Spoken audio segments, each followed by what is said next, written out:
मीरा भाई, इनको CA oesophageal cancer का पता चला।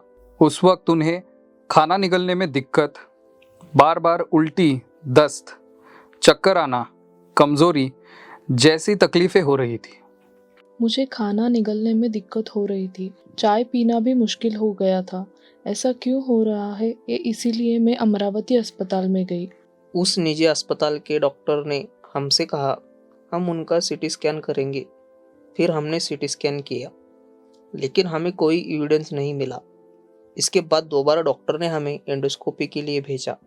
हमने एंडोस्कोपी की।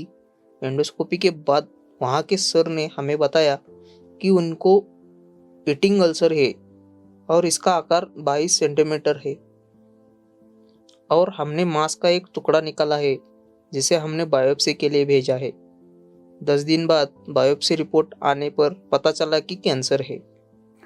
मरीज की उम्र अधिक होने के कारण डॉक्टर ने कीमो या रेडिएशन न कराने की सलाह दी। उनको स्क्वैमस सेल कार्सिनोमा का पता चला और बायोप्सी रिपोर्ट में खाने की नली में बड़ा अल्सर दिखा। मैं चौंक पड़ा। फिर हमने दूसरे इलाज लेने के बारे में सोचा, तो फिर हमने दोबारा नागपुर में एंडोस्कोपी की। एंडोस्कोपी रिपोर्ट के मुताबिक डॉक्टर ने बताया कि 23 सेंटीमीटर का ईटिंग अल्सर हो गया है और डायमेंशंस बदल गए हैं। वहाँ डॉक्टर द्वारा दी गई रिपोर्ट में कैंसर का पता चला। फिर मैं दोबारा वहाँ कैंसर स्पेशलिस्ट के पास गया। वे हमें कोई दवा नहीं दे रहे थे।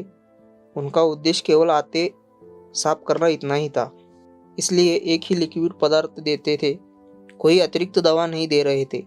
तब उन्होंने हमें बताया कि ऑपरेशन नहीं किया जा सकता है क्योंकि माँ की उम्र बहुत बूढ़ी है, कीमो भी नहीं ले सकते थे।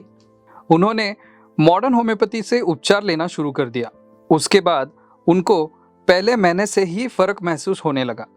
पिछली सारी परेशानियां धीरे धीरे करके पूरी तरह खत्म हो गई। उनकी खाना निगलने की परेशानी बंद हो गई।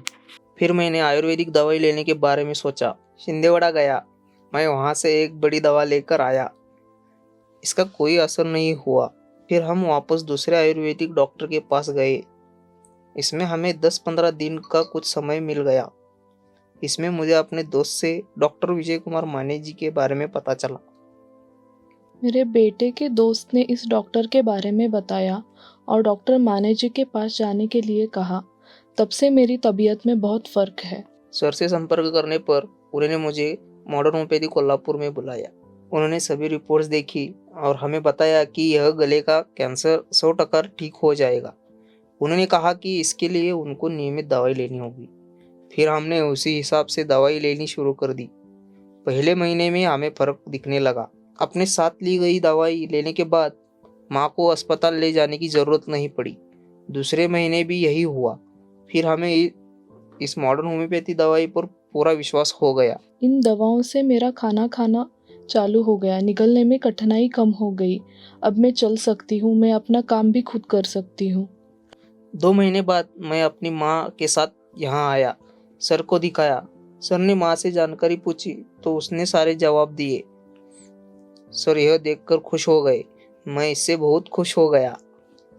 माँ को नियमित रूप से दूसरे अस्पतालों में ले जाना, हर समय अस्पताल जाना, इधर उधर जाना, इससे मैं थक गया था। लेकिन जब से मैं यहाँ आया और सर का इलाज कराया, मेरी माँ की सेहत में काफ़ी फर्क दिखने लगा।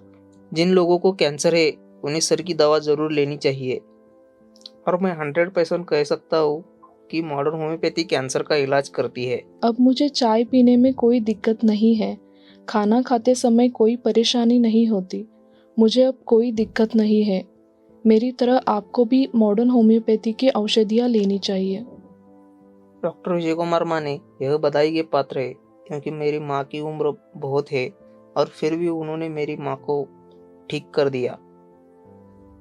78 साल की एक व्यक्ति मॉडर्न होम्योपैथिक दवाई से ठीक हो गई है। डॉक्टर विजय कुमार माने जी के मॉडर्न होम्योपैथी क्लिनिक पर अवश्य जाइए। डॉक्टर विजय कुमार माने जी को मेरी शुभकामनाएं, और इसी तरह कई मरीजों को आप लंबी उम्र दे, और मैं भगवान से प्रार्थना करता हूँ कि आपको भी लंबी उम्र मिले। मौजूदा जनवरी सीटी स्कैन रिपोर्ट के मुताबिक उनकी बीमारी पूरी तरह से ठीक हो गई है। मॉडर्न होम्योपैथी के इलाज से वह अब सामान्य और खुशहाल जीवन जी रही है।